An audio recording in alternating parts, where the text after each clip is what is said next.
TV Fortaleza, a emissora da Casa do Povo.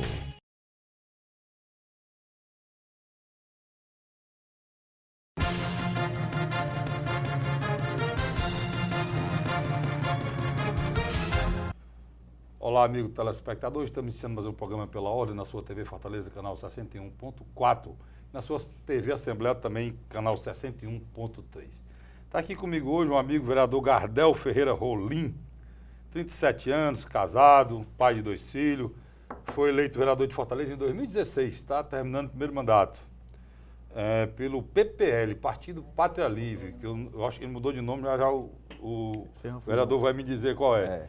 O vereador Gardel foi eleito com 5.107 votos. Atualmente, ele está afiliado ao Partido Democrático Trabalhista aqui do Ciro, do Cid. Vereador, é um prazer tê-lo aqui comigo. Prazer é meu, Carlos.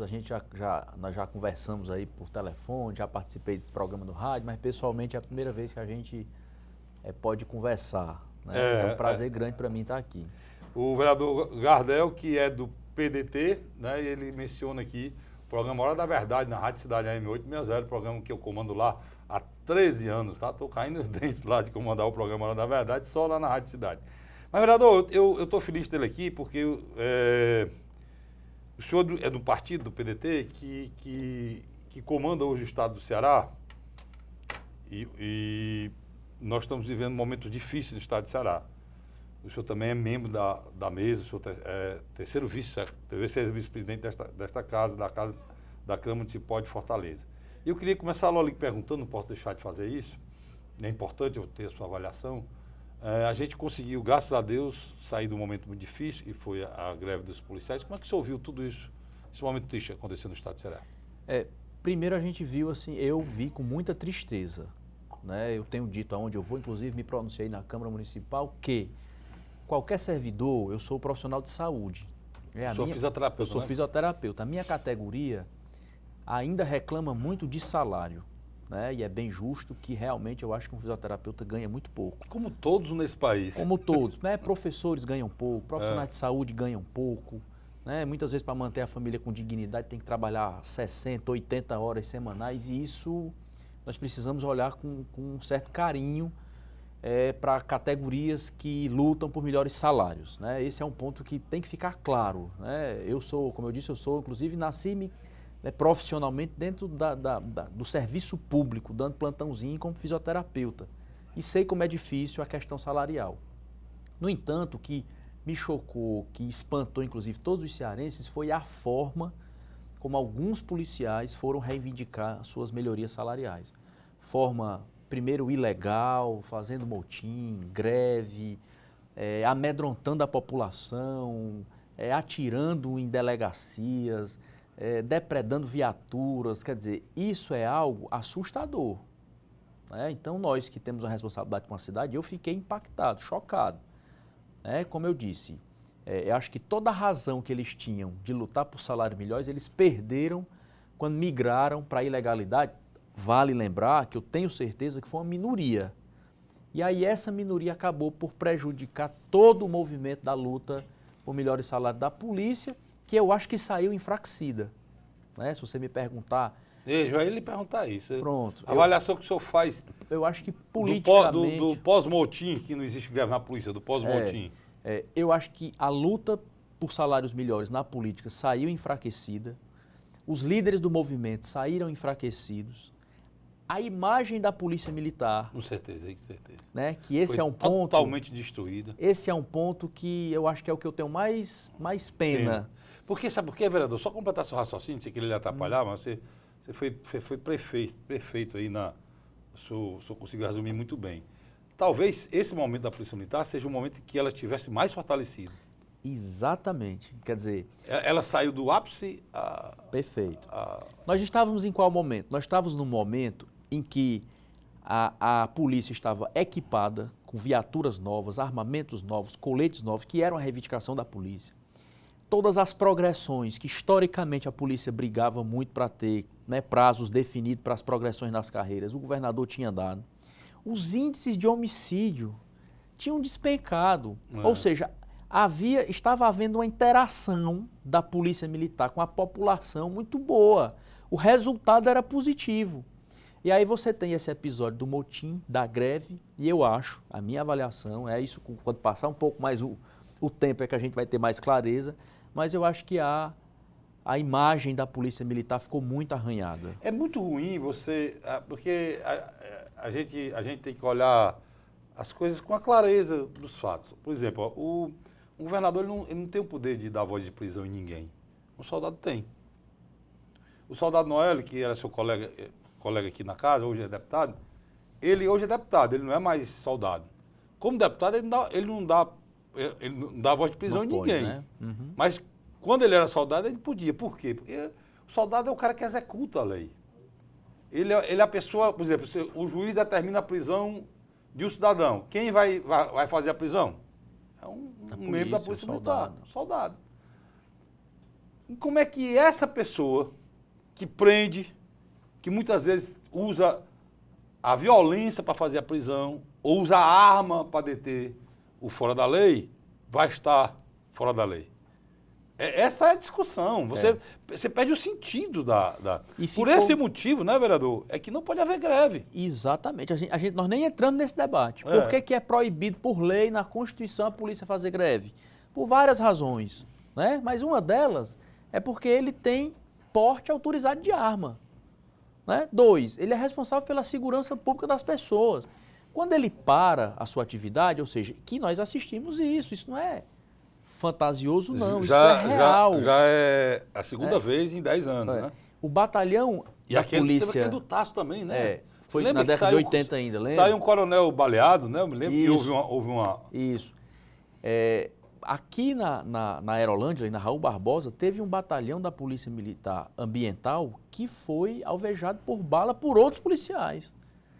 Quer dizer, bem aqui, próximo à Câmara, aqui, tá falando. próximo, né? Qual razão? Porque aquele batalhão não aderiu à greve. Então, o que vai ficar, eu acho, né? O que vai ficar marcado desse período todo, que as pessoas vão lembrar, são as imagens de policiais amotinados, mascarados, tomando viatura e tomando quartel. Essa imagem ela foi muito forte. É verdade. E as pessoas, quando se lembrarem disso tudo daqui a alguns anos, vão lembrar desse episódio como um episódio em que policiais estavam mascarados e aterrorizando até cidades, mandando fechar comércio ou algo do tipo. Então, esse não é um papel que cabe aos bons policiais. Nessa história de fechar comércio foi que o senador licenciado Cid Gomes, no dever de defender a sua cidade, que é como se fosse uma grande família, tomou a decisão de ir lá dizer para eles que eles não podiam fazer aquilo com o Sobral. Na discussão, acabou sendo agredido com um soco, né? E o resto do episódio, vocês sabem o que aconteceu. Quase uma tragédia, a morte do ex-governador e senador Cid Gomes. Que alguém pode achar que a decisão foi intempestiva, mas ali era um homem público defendendo a sua cidade. E você ia chamar quem? A polícia? Eu gosto de pensar... são coisas que, né, vereador? Qual a sua avaliação desse episódio? Eu gosto de me colocar no lugar do senador. Imagine alguém que foi prefeito de uma cidade... 2 vezes, né? 2 vezes. Que o seu irmão é prefeito, que o seu pai foi prefeito, aonde ele nasceu e se criou, aonde os comerciantes, os professores, os médicos têm uma relação próxima e familiar, porque Sobral ainda é uma cidade pequena, do interior, né? É uma cidade que as pessoas se conhecem.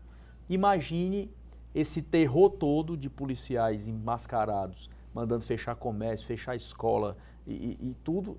Imagine a reação do senador, que, como eu disse, tem todas as relações políticas e familiares com o local. Imagine como ele poderia reagir a isso. Imagine se cada um de nós nesse lugar. E o agravante, vereador, era um ex-prefeito que é ex-governador e senador da República.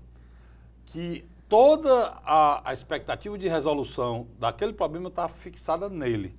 Né? E eu acho até que daqui a alguns anos, né, a história do Ceará vai reconhecer esse ato do senador Cid como um ato de coragem. E foi, né?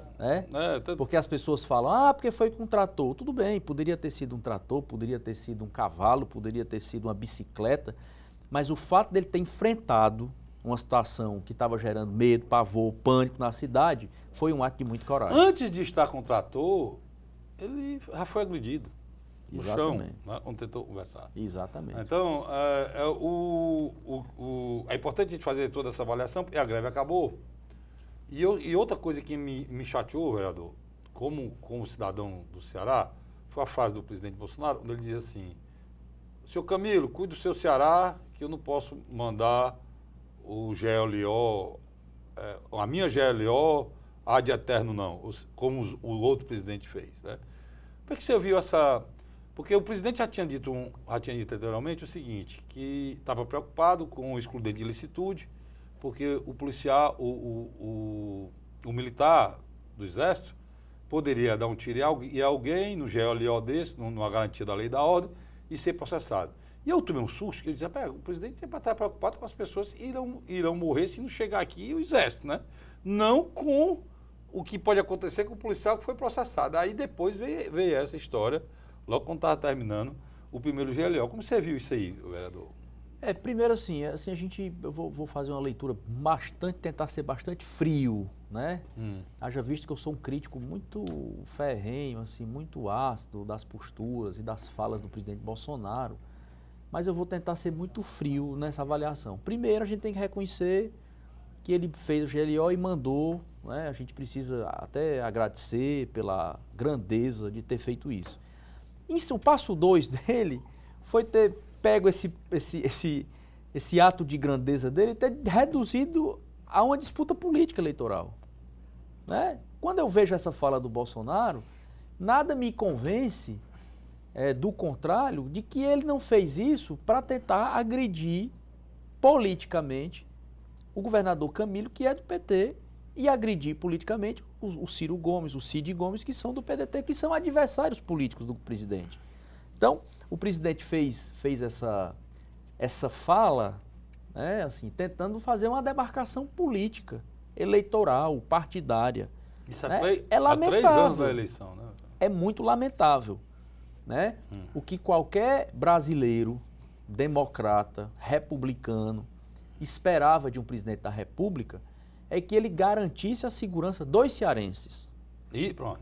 Essa a função constitucional do quê? governador, essa decisão constitucional, essa função que o governador esperava do presidente. Porque quando ele diz o seguinte, que esse é um problema do governador ou um problema do estado do Ceará, parece que ele esquece que o Ceará é um ente federativo do Brasil e ele é presidente de todos os cearenses. E ele precisa se lembrar que se ele for dizer isso do Rio Grande do Sul, para o Rio de Janeiro, para São Paulo, não vai sobrar nada para ele governar. E todo estado da federação tem um governador. Então, assim, não vai chegar à conclusão que ninguém precisa dele, né?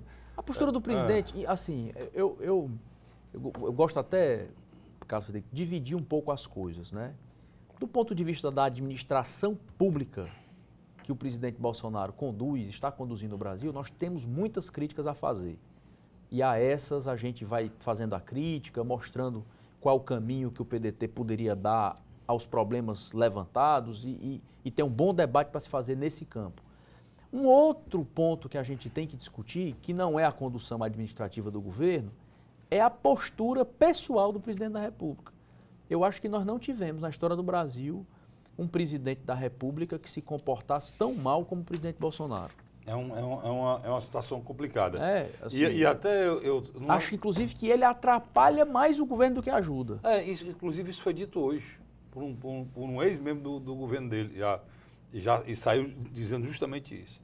Mas eu lembrar, só para encerrar esse assunto, lembrar uma coisa. O Michel Temer foi chamado aqui pelo Ciro, já que muitas pessoas ligadas ao Bolsonaro atribuíram aquela atitude do presidente em contraponto ao que o Ciro tinha dito deles, né? E o Ciro ficou muito chateado porque um filho do Bolsonaro questionou o Cid, que o Cid tinha lavado no tiro de borracha, o que o Cid chamou de canalha lá, e foi muito forte. Mas aí eu lembrei, e vou lembrar aqui, o Cid tinha chamado o presidente Michel Temer de chefe da quadrilha, né? Da quadrilha do PMDB. E o Michel Temer mandou o GLO para cá, foi bem 2 vezes, não questionou nada. Quer dizer, porque o Michel Temer, constitucionalista, né, um homem que a vida toda foi da área jurídica, foi promotor, né, foi presidente da Câmara, respeitado, inclusive tem livros deles. Grande constitucionalista, Grande constitucionalista, professor. Ele não pensou duas vezes, porque aquela é a função constitucional do presidente para resolver um problema do país dele. E naquele momento, pior ainda, sabe por quê, Gardel? É importante lembrar isso, porque o caso a greve do Estado de Ceará, o motim do Estado de Ceará, podia levar a que ocorresse vários outros motins pelo Brasil. Sim. Isso o governador foi até questionado ontem, numa entrevista que ele deu ontem. Muito bem. Assim, o papel e a forma como o governador Camilo conduziu essa crise no Ceará foi uma forma preventiva, tá certo, de outras crises pelo Brasil inteiro. Que se tivesse acontecido, Carlos Frederico, tinha estourado o problema no colo do governo federal. Então é importante, por isso que eu tento separar as ações do governo do Bolsonaro, que a essas nós devemos criticar pontualmente, apontar os caminhos, dizer como o PDT faria diferente, mas a postura pessoal do presidente precisa ser contida em alguns aspectos. Não é? Por exemplo, eu sou vereador, se comparar vereador com o presidente da República, eu sou uma pequena peça da engrenagem. Mas eu tenho que ter postura, tenho que ter comportamento.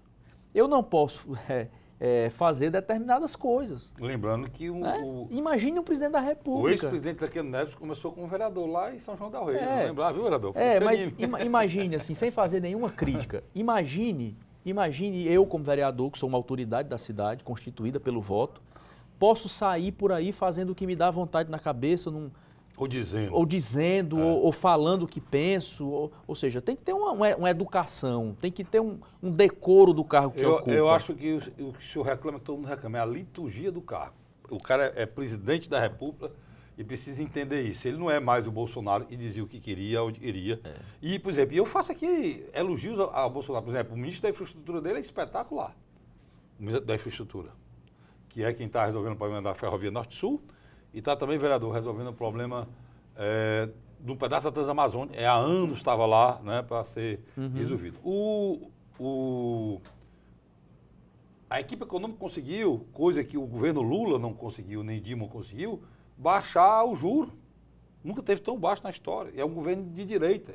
Quem era para ter feito isso era o governo de esquerda. É por isso que quando eu digo que é importante a gente separar as críticas, porque na verdade, o que eu estou dizendo aqui? Olha, ao modelo administrativo, há críticas, obviamente há acertos, certo? Agora, o que é mais grave é essa postura indisciplinada, mal educada do presidente. Né? Isso é muito trágico para o Brasil. E é bom se pontuar isso aqui, é bom falar isso aqui, nós estamos na TV pública. E por estar na TV pública, esse programa político está aqui há mais de 8 anos, a gente, graças a Deus, durante todo esse tempo, passamos por várias eleições. Aqui não tem caráter partidário, né? Estou dizendo logo isso, porque tem pessoas que se falar do mal do Bolsonaro. Aqui não existe caráter partidário. O que existe aqui é que a verdade absoluta é falada sem nenhuma preocupação, e nós temos total liberdade de fazer a avaliação do problema do nosso país. Eu volto já com o nosso vereador Gardel Rolim. Quero pedir a você um momento, sai daí não, eu volto já para falar de muitas outras coisas importantes que estão acontecendo no nosso país, no nosso estado e aqui na nossa cidade. No instante só, a gente volta já.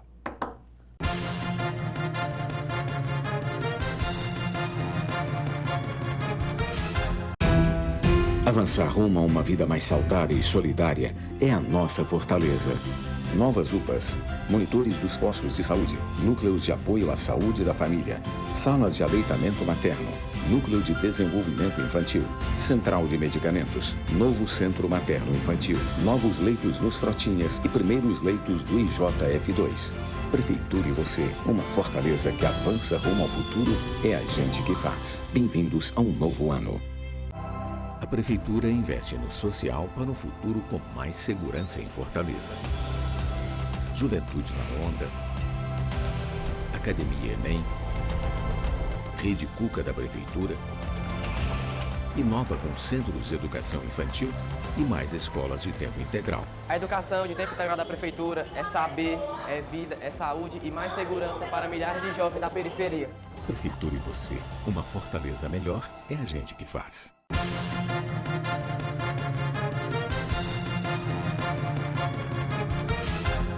Estamos de volta com o segundo bloco do meu programa, do seu programa, do nosso programa Pela Ordem, na sua TV Fortaleza, canal 61.4, e na sua TV Assembleia, canal 61.3. Estou aqui com o vereador Gardel Rolim, terceiro vice-presidente da Câmara Municipal de Fortaleza. Vereador, já falamos sobre esse episódio que a gente não podia deixar de falar, que é muito triste, lembrando que morreram 220 pessoas. Chegou um dia que aqui em Fortaleza foram 38 mortos, quase que a gente chegava a 2 por hora. Então, é um assunto gravíssimo, que a gente não pode deixar de falar, nem pode deixar de lamentar e lembrar sempre para que jamais ocorra outra vez no nosso estado, não é, vereador? Com certeza, né? Assim, inclusive eu já disse na tribuna e vou repetir aqui, a Câmara Municipal, a Assembleia Legislativa, tenho certeza que tem a mesma postura, né? São de fato a casa do povo, né? Todas as categorias que procuram a Câmara Municipal para discutir qualquer ponto relacionado à sua prestação de serviço à população, a gente recebe bem, conversa, atende, né? E aí fica aqui o registro, porque nesse caso específico que nós falamos, acho que a polícia, alguns, né, membros da Polícia Militar que estavam entusiasmados para fazer o motim e a greve acabaram pulando essa etapa. E aí vale lembrar que no Estado Democrático de Direito como o nosso, o Poder Legislativo tem uma importância grande nessas negociações, nessas conversas, né, nesses acordos, inclusive para fazer o serviço público funcionar bem. Então, infelizmente, eu acho que fica uma marca, uma mancha até, vai ficar no imaginário popular do povo de Fortaleza, essas imagens de alguns poucos policiais mascarados e depredando viaturas e mandando fechar comércio. Isso é a imagem que eu acho que vai ficar guardada na cabeça do cearense. Por falar em violência, vereador, o senhor tem um projeto que dispõe sobre a criação da Política Municipal de Prevenção da Violência e Criminalidade. Como é que é isso? É um projeto de indicação? Ué? É um projeto de indicação. Na verdade, o que a gente trouxe ao debate a partir desse projeto?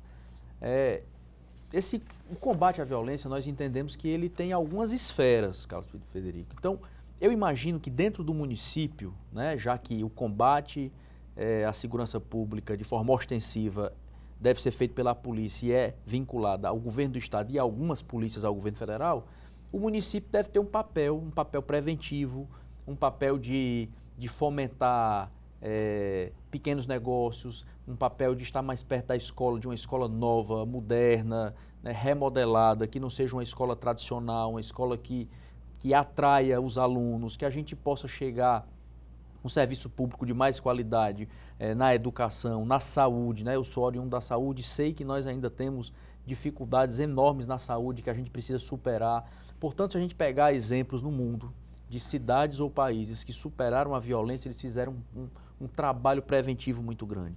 E esse trabalho preventivo, né, e é por isso que nós fizemos esse projeto de indicação, tem muito a ver com a ação das prefeituras. Né? Como eu disse aqui, rapidamente, esporte, lazer, cultura, educação, saúde, empreendedorismo, geração de emprego. Partindo desse princípio, vereador, o Areninha é sem dúvida alguma. O Areninha está dentro desse contexto aí de um equipamento... Com certeza, as areninhas, os de prevenção cucas, da violência, os areninhas, cucas, escola de tempo integral. Né? O prefeito fez quantas, vereador? O senhor que é mais próximo aí? Areninhas? Não, escola de tempo integral são quantas hoje? Até o fim do ano, até o final da gestão do prefeito Roberto Cláudio, a ideia é que se chegue a quase 50% das matrículas do ensino fundamental em tempo integral. É um feito. Vocês que são candidatos a prefeito de Fortaleza, dá um recado a vocês. Assumam os outros 50% de que vocês vão... Pois é. E se vocês conseguirem, o prefeito que conseguir transformar isso em 100%, vereador, ele vai dar à nossa juventude, à nossa população e à nossa população no breve futuro, uma cidade muito tranquila, né, vereador? Esse é o caminho, a gente acha que esse é o caminho. Por exemplo, se a gente pegar exemplos de Bogotá, né, que é uma cidade extremamente violenta, qual foi um caminho que eles trilharam? Foi o caminho da educação, com prédios novos, com um modelo de educação novo, porque não basta só construir o prédio. Colômbia, né? Que é o berço do tráfico da América Colômbia, do Sul. é necessário que você tenha uma escola atrativa. E não é aquela escola da ditadura do estar sentado, conteudista, que o aluno senta lá e não pode se levantar e tem que escutar o professor de 8 da manhã ao meio-dia. Não é essa escola. né, assim, no mundo tecnológico que nós estamos hoje, a escola deve ser uma escola moderna, que tenha novas práticas de ensino. É a escola que a gente quer para os nossos filhos. A escola que a gente quer para os nossos filhos, que escute os filhos, que consigam perceber o ponto de desenvolvimento que a criança tem. Ou seja, é um debate escolar muito forte e eu fico muito feliz porque nesses 7 anos e pouco da gestão do prefeito Roberto Cláudio, muita coisa foi feita nessa área. Como eu disse, quase 50% das matrículas hoje para o ensino fundamental já são tempo integral. É um feito, né, vereador? As vagas de creche. É um feito. Né? As vagas de creche, por exemplo, que nós não tínhamos, né? Nós ampliamos muitas vagas de creche, são mais de 6 mil novas vagas de creche criadas nesse período. Muitas vezes o nosso telespectador não tem noção do tamanho da rede escolar de Fortaleza, né? É uma cidade de 1 milhão de habitantes, é uma mega cidade, é a 5ª capital do país. Você, em 7 anos, como o prefeito Roberto Cláudio vai, como o senhor está dizendo, no final do ano, vai conseguir que metade das escolas dessa capital seja de tempo integral, isso é um feito espetacular que merece... E agora tem um projeto novo, né, para o pessoal entender aí, você falou das areninhas, agora tem um projeto novo que vai fazer uma união das areninhas com as escolas de tempo integral. Ou seja, vai ter um complexo, e algumas areninhas vão receber um complexo de container, que alguns alunos vão sair das escolas e vão fazer atividade física nas areninhas, acompanhado por professor, aproveitando os equipamentos públicos, ou seja, é esse tipo de escola que a gente precisa. É o que o cidadão quer, né? O que é que o cidadão quer, independente da cor partidária do prefeito que seja. O cidadão brasileiro quer hoje que o filho vá para a escola, lá ele tome café, ele estude, almoce, né? À tarde faça esporte ou coisa e volte para casa, porque a nossa grande chaga, vereador, e isso todo mundo sabe, não é o Cássio Diri que está dizendo, não, a nossa grande chaga é a vulnerabilidade das nossas crianças, cara. Essa é a nossa grande chaga. E aí vale lembrar, sabe, que você foi perfeito aí. E por que isso é tão importante hoje? Porque às vezes, algumas pessoas, e a gente escuta esse discurso muito, muito forte agora, até por membros do governo federal. Ah, mas há 40 anos atrás não era assim. Só tinha escola um período e o menino ficava em casa e as coisas eram diferentes. Ora, né, nós nunca tivemos cidades tão adensadas populacionalmente como nós temos hoje. Nunca tivemos. Nós nunca tivemos hoje o número de pais e mães trabalhando fora de casa como nós temos hoje. Muito fácil Na época entender, da minha avó teve 17 filhos. Ela trabalhava em casa e cuidou dos 17. Né? Quantas mães de família hoje trabalham fora de casa? E as que não estão trabalhando, não estão trabalhando porque não tem emprego, porque se tivesse emprego estariam trabalhando. Os seus pais, seus tios não foi professor, não, foi diretora. Pois é. Presente diariamente, que era a sua avó. Pois é. Então, hoje o mundo é muito diferente. Né? Nós temos uma cultura que o pai trabalha, que a mãe trabalha e que muitas vezes os filhos ficam só. Então, por que a escola em tempo integral? Porque a escola em tempo integral ela vai dar uma contribuição para o desenvolvimento da criança e do jovem muito importante. Isso está descrito em vários livros. Inclusive, a creche, Carlos Frederico, ela cumpre um papel também muito importante. Por quê? Porque ela vai levar o aluno para a escola ainda mais novo. Né, para ele tratar as emoções, né, ou seja, ter acesso à escola, ter acesso à interação com a sociedade. Então, isso é muito importante e é nesse caminho que nós acreditamos que nós vamos ajudar a contribuir com a prevenção da violência. Já que o senhor é do PDT, eu vou puxar a sardinha para o senhor. Há anos atrás, 30 anos atrás, Leonel Brizola deu o caminho. Quando ele criou, na época, o CIES, no Rio de Janeiro, que era uma escola de tempo integral, e o PDT juntos, na época, ele voltava do exílio, era eleito governador, e lá ele dizia claramente que se as crianças brasileiras não tivessem a oportunidade de vida dentro do CIES, ia acontecer o que ele disse. Né? A violência no Brasil estourou, porque a criança que um prefeito despreza hoje, o prefeito assume, a criança tem 4 anos, quando ele vai saindo, a criança tem 9. Essa criança já pode estar no caminho da morte. Né? Eles vivem entre... Quem entra pela bandidagem aí está vivendo, estatisticamente, até 23 anos. Quer dizer, o Brasil tem uma expectativa de vida menor para os homens por conta da quantidade de jovens, homens, que morrem nas periferias desse país. Isso é um fato, cara. Isso é um fato estatístico comprovado, né? É uma verdadeira guerra em que a isso nossa mesmo. juventude está metida. E o CIES, como dizia o Brizola, a grande saída é que hoje o seu PDT aqui no Ceará botou como prioridade o ensino, de novo. O Estado do Ceará, reconhecidamente, é o Estado da educação no Brasil. Eu vi uma entrevista que fiquei maravilhado, porque estava sendo entrevistado uma grande educadora, reconhecida internacionalmente, não fugiu o nome dela aqui, e perguntar qual é a solução, já que o Brasil só diz que é educação, onde é que a gente vai buscar o modelo? Ela disse, o modelo está lá no Ceará, começando pelo início, né? É até uma redundância, né? Mas é pela alfabetização, pelo ensino fundamental. Então ela deu o exemplo do Ceará como exemplo para o Brasil seguir, né? E é do seu partido, né, vereador? Sim. Isso dá orgulho ao senhor, como vereador do PDT? Muito orgulho, né? Esse foi um dos motivos, né, que quando o meu partido foi extinto, eu migrei para o PDT. Esse foi um dos motivos que eu procurei o PDT, né? Eu comentava com você antes, o PDT eleitoralmente nem é um partido atrativo. Por que eu fui para o PDT? Porque o PDT é um partido que tem história nesse país. É um partido que tem uma marca. É um partido ideológico. É um partido importante no Brasil. Ele fazia parte até, vereador, sem querer ele atrapalhar, só lhe dando, relembrando isso, ele fazia até parte daquele movimento socialista mundial da Rosa Vermelha. Sim. Né? Até isso me fugiu aqui. Da Internacional Socialista. Pronto, Internacional Socialista. O PDT era na América do Sul o grande responsável por esse... E você falou do projeto do Leonel Brizola. Eu tive a oportunidade de morar no Rio Grande do Sul, né? Meus pais são cearenses, migraram para o Sul, moraram alguns anos lá. E eu vi na prática, eu participei, eu estudei dentro de uma escola desse modelo.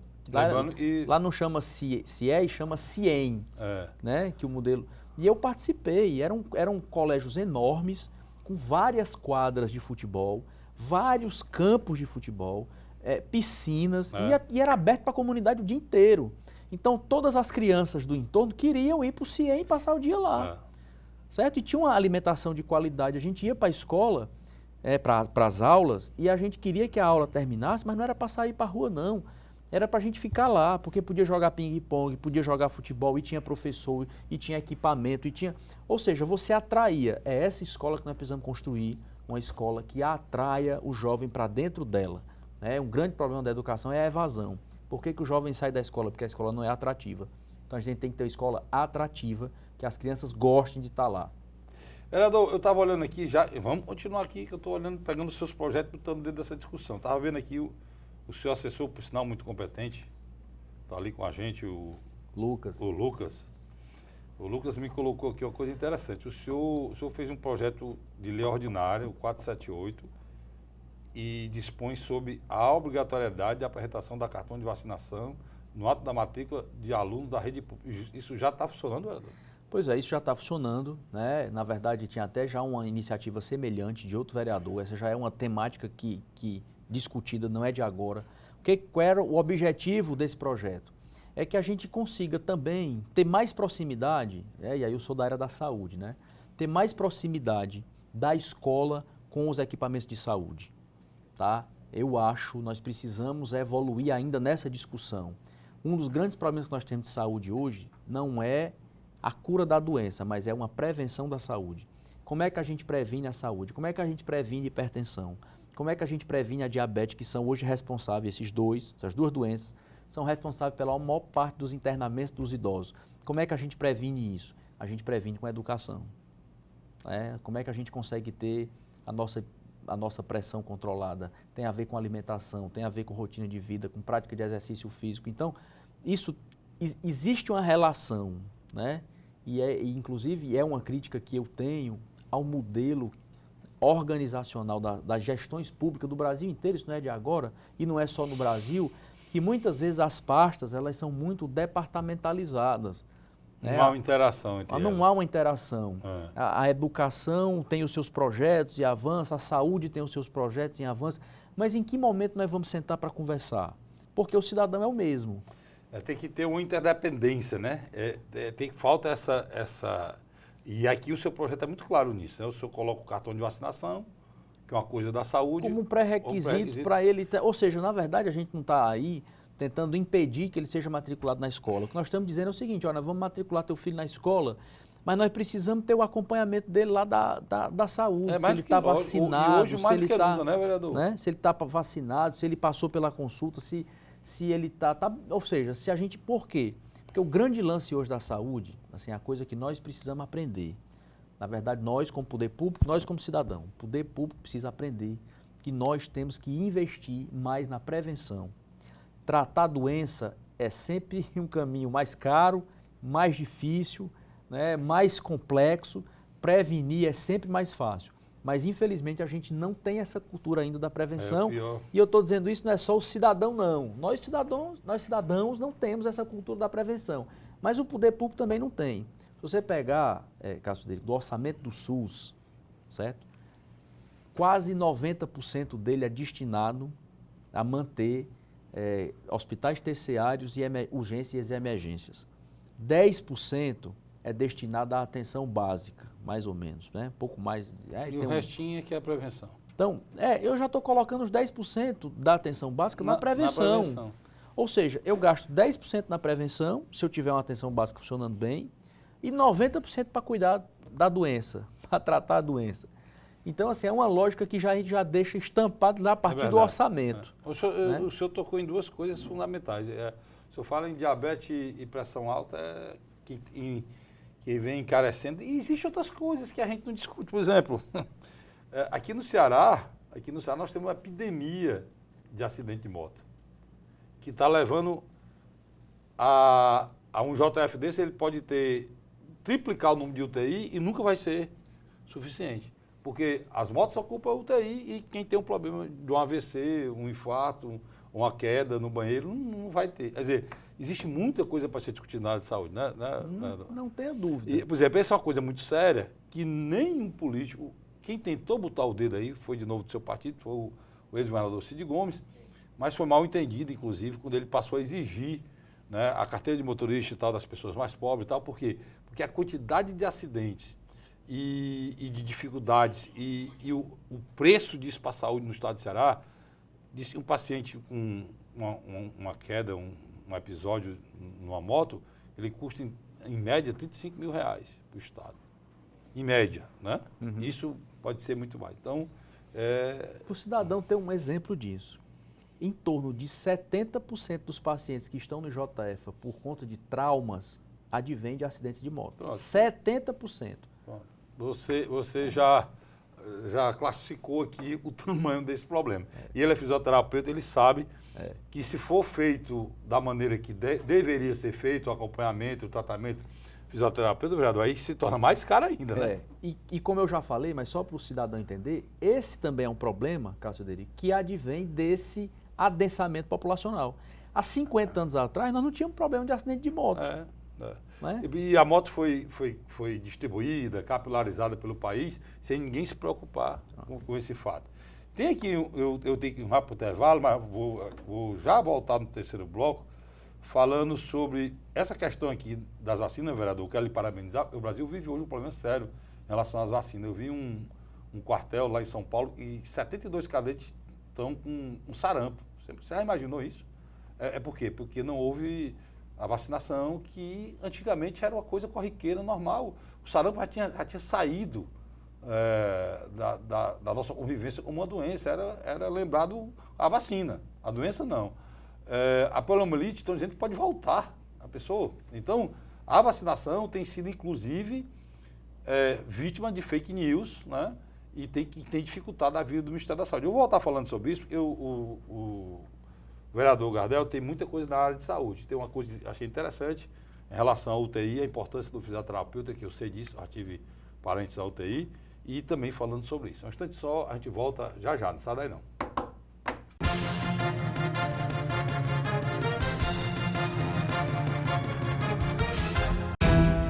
Avançar rumo a uma vida mais saudável e solidária é a nossa fortaleza. Novas UPAs, monitores dos postos de saúde, núcleos de apoio à saúde da família, salas de aleitamento materno, núcleo de desenvolvimento infantil, central de medicamentos, novo centro materno-infantil, novos leitos nos Frotinhas e primeiros leitos do IJF2. Prefeitura e você, uma fortaleza que avança rumo ao futuro, é a gente que faz. Bem-vindos a um novo ano. A Prefeitura investe no social para um futuro com mais segurança em Fortaleza. Juventude na Onda, Academia Enem, Rede Cuca da Prefeitura, inova com centros de educação infantil e mais escolas de tempo integral. A educação de tempo integral da Prefeitura é saber, é vida, é saúde e mais segurança para milhares de jovens da periferia. Prefeitura e você, uma Fortaleza melhor é a gente que faz.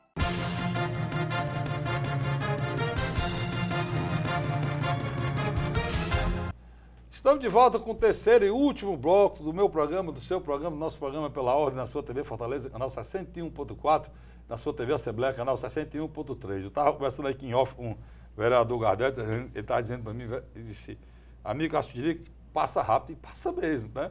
A gente tem um vereador que tem muito para falar, muita coisa para dizer. Eu estou com uma quantidade de projetos aqui, não pude falar nem no que eu queria. Vou tentar, pelo menos, registrar aqui alguns projetos do vereador Gardel. Além desse da vacinação, que eu já enalteci aqui a importância, eu já falei desse da criminalidade, mas tem alguns dispões sobre a criação da política municipal de saúde na primeira infância. Vereador, eu me lembrei, na Europa, as crianças, até 10 anos, elas fazem exame de colesterol, né? Colesterol, ácido úrico, preocupado para que no futuro não seja um hipertenso, né? Uhum. É isso aqui que o senhor está pensando?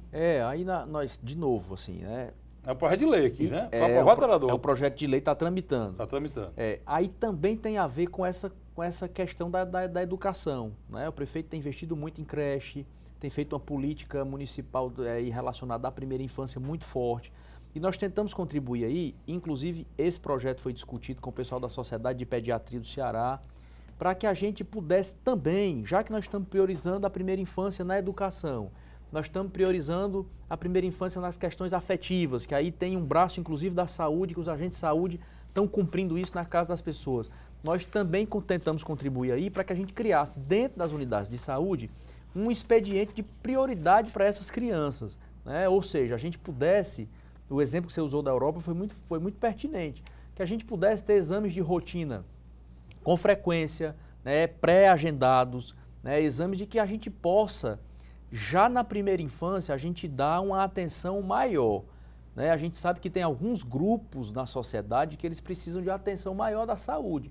E a primeira infância é um desses grupos, né? Você identificar cedo um problema de audição ou um problema de deficiência muscular ou algo do tipo. Se você identificar cedo na primeira infância, o prognóstico de tratamento é muito melhor, ou seja, o desenvolvimento da criança é muito mais rápido e mais fácil. Então, a nossa ideia foi criar um projeto de lei para que as unidades de saúde aqui, especialmente os postos de saúde, que é a porta de entrada do SUS, possa se preparar para dar uma atenção melhor a essas crianças, né? Como eu disse, fazer a prevenção e poder identificar alguma dificuldade, alguma doença que a gente possa, em tempo, tratar e que essa não prejudique o desenvolvimento dessa criança. Deixa eu lhe perguntar uma coisa, o prefeito Roberto Cláudio acatou esse seu projeto de indicação de ter obrigatoriamente um profissional fisioterapeuta na UTI? Olha, nós estamos em implantação, né, já, por exemplo, o hospital maior do Ceará, da prefeitura, obviamente, e é um dos maiores do Ceará, é o JF? Que é o IJF, já está em prática, né? Eu discuti, inclusive, também... um profissional, né? Um profissional à noite. Por quê? Em cada UTI? À noite, 24 horas. Na verdade, é manter o atendimento de fisioterapia 24 horas. Seria no plantão, né? No plantão tem lá a enfermeira, tem um médico e tem um fisioterapeuta. Exato. E tem um psicólogo. Porque a gente vem ainda de até pouco tempo atrás, eu trabalhei como fisioterapeuta em UTI e em hospital da prefeitura, então eu entendo bem a realidade. Muitas vezes a gente ficava o dia todo, fazia um tratamento, conseguia evoluir o paciente e quando era à noite ele acabava piorando porque ele não tinha esse tratamento. E aí vem uma pergunta que é muito simples de responder, né? Para um paciente que está muitas vezes em coma, que está na UTI, qual é a diferença para o paciente que faz se é de dia ou se é de noite? Ele não sabe se é de dia ou de noite, Ele não sabe se é de dia ou se é de noite. E por que o tratamento, que é um tratamento, por exemplo, tratamento medicamentoso, você não para durante a noite? Né? Cuidados de enfermagem, você não para durante a noite. Então, isso é depois de um grande debate, que é um debate maior, que o Conselho Federal de Fisioterapia vem fazendo, da importância do fisioterapeuta nas UTIs, que é o responsável por manter a ventilação do paciente, né? Manter enfim, manter o quadro geral do paciente acompanhado, né? Então nós fizemos esse projeto no IJF, já está em curso. Alguns hospitais menores, como o Frotinha do Antônio Bezerra, também já está em curso esse projeto. Então, Parabéns, Geraldo. eu imagino que a gente saindo do mandato agora, finalizando esse mandato, a gente vai deixar essa contribuição para o povo de O Fortaleza. senhor falou dos que estão em coma, mas o cidadão, a gente se pega, eu pego um avião, 10 horas de voo, se eu não me levantar e não me movimentar, eu posso morrer. Tem casos lá. Então, uma pessoa numa cama, ela usa aquelas meias, não é por conta de... Não é, vereador? Não. É bonito, não. É justamente por problema de circulação, é embolia. A pessoa Sim. pode morrer numa cama de hospital por questão de embolia, Com né, vereador? certeza. O fisioterapeuta é que pode garantir que isso não aconteça. Claro. É isso ou eu estou errado, vereador? Corretíssimo. A gente talvez não tenha tempo para detalhar aqui os quadros clínicos, mas nós já provamos, inclusive, que um fisioterapeuta, 24 horas, mesmo a prefeitura tendo que pagar esse profissional para trabalhar à noite, o custo-benefício dele é muito positivo.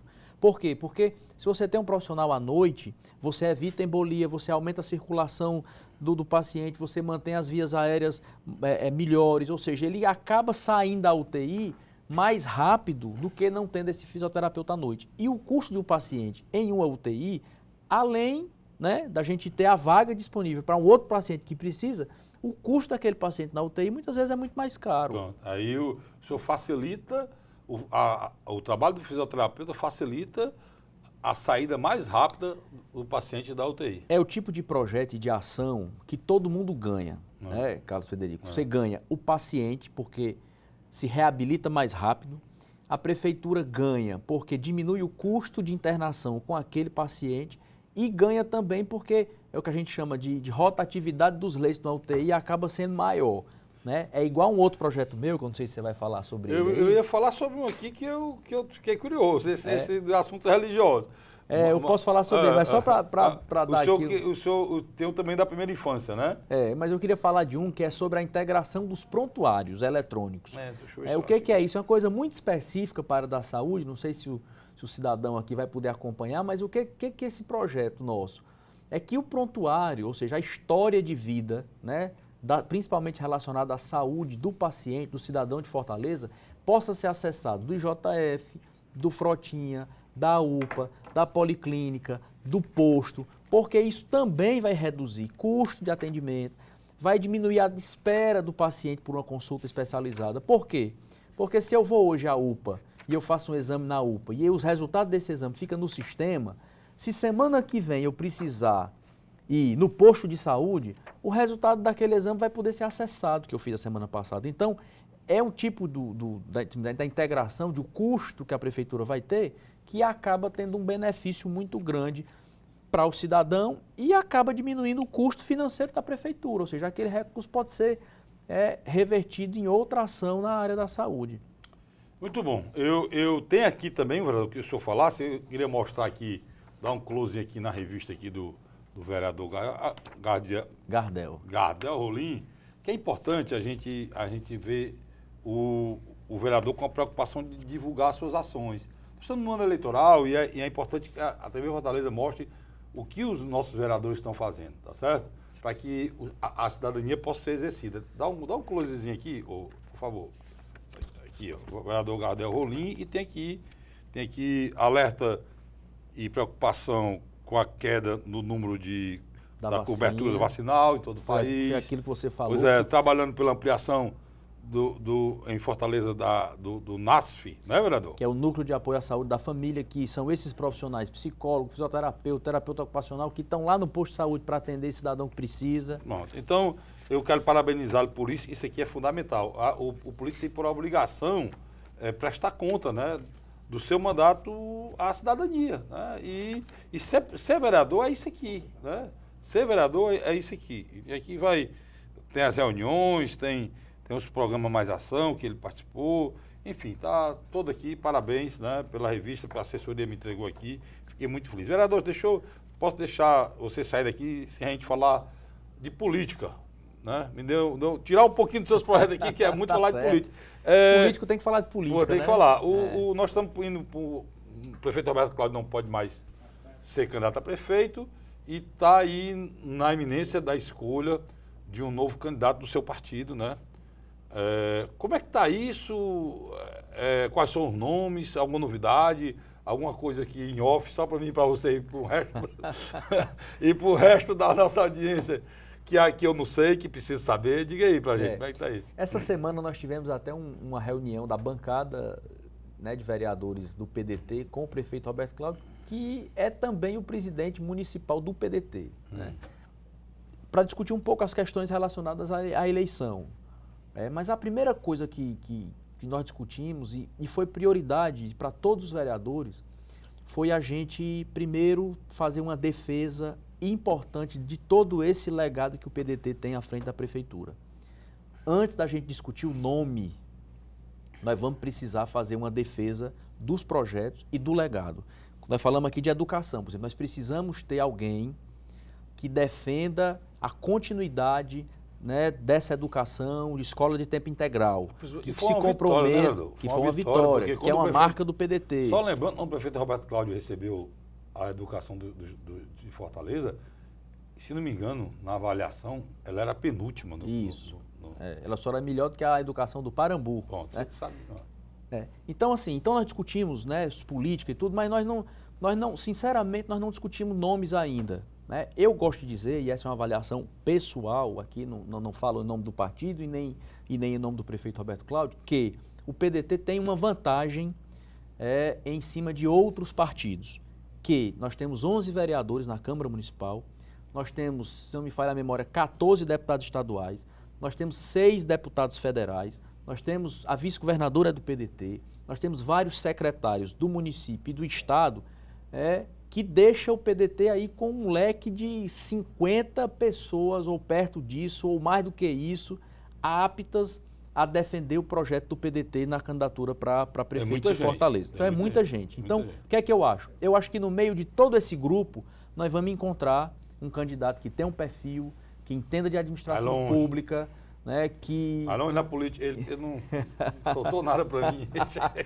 Mas de verdade, eu digo isso de coração, eu acho que nós temos um grupo grande, né, para a gente... assim, que ele perguntar, avaliação minha. E tem um aqui que sente mal o susto, né? Samuel Dias, que é um nome natural, sempre está próximo ao prefeito. A coisa mais difícil de você ver é a entrevista do Roberto Cláudio, o Samuel Dias não esteja do lado, né? O cinegrafista, eu não sei por que o cinegrafista faz isso, meus colegas, mas sempre é assim. Falam na possibilidade do presidente da Assembleia, que foi ex-presidente dessa casa, que é o José Sato, e eu falo na possibilidade de uma mulher, que é vice-governadora do seu partido, e o pessoal esquece, Isolda Sela. Como é que você achou? É mais ou menos por aí? Não, é por isso que eu digo, assim, nós temos tanto, graças a Deus, né, o PDT hoje tem tantos nomes importantes para a cidade, que eu acho que no momento que nós formos discutir os nomes, nós vamos ter um leque grande, né? Como eu disse, nós vamos primeiro defender o legado, depois nós vamos fazer consultas populares dentro do partido e fora do partido para a gente escolher esse nome. Mas você citou 3 nomes que representariam o PDT muito bem.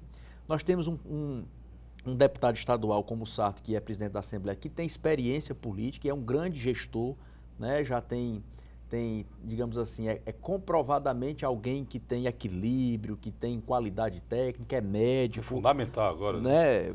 Foi fundamental, um democrata. Né? Nós temos um jovem talento, né? Que é o Samuel Dias, que é alguém que tem se dedicado muito para os projetos de Fortaleza caminharem, é alguém de confiança do partido, do grupo, é alguém simples, alguém que escuta vereador, é alguém que tem ido às comunidades ouvir a população para muitas vezes mudar um projeto, adaptar um projeto, conhece Fortaleza. Hoje ele tem todos os projetos estruturantes na cabeça.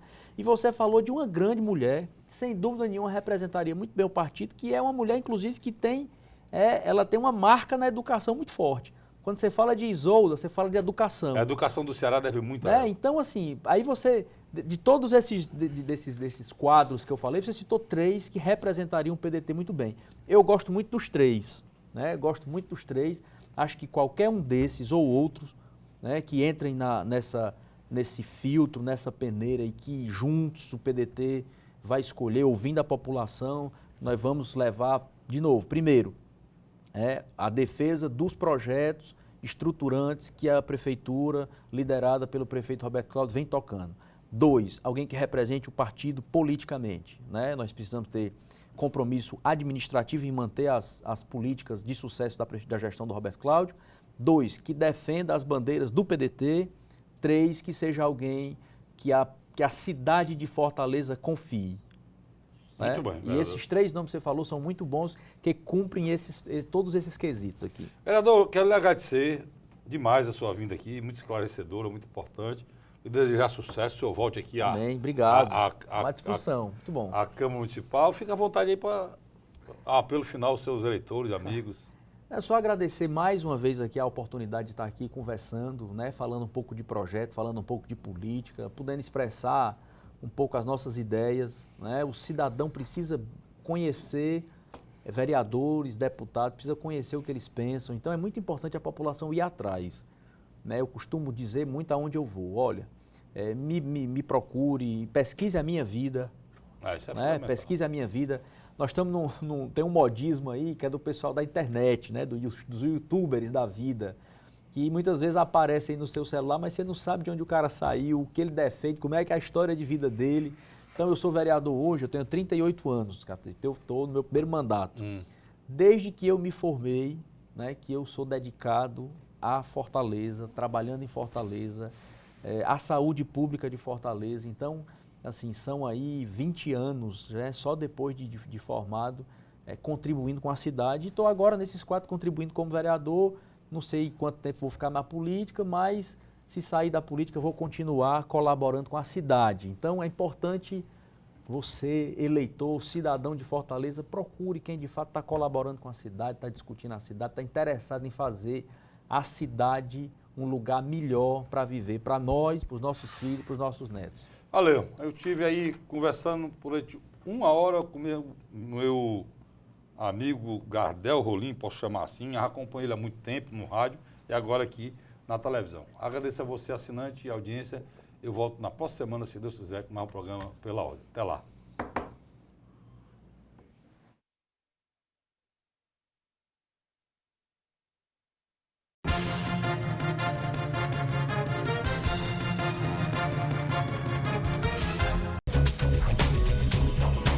TV Fortaleza, a emissora da Casa do Povo.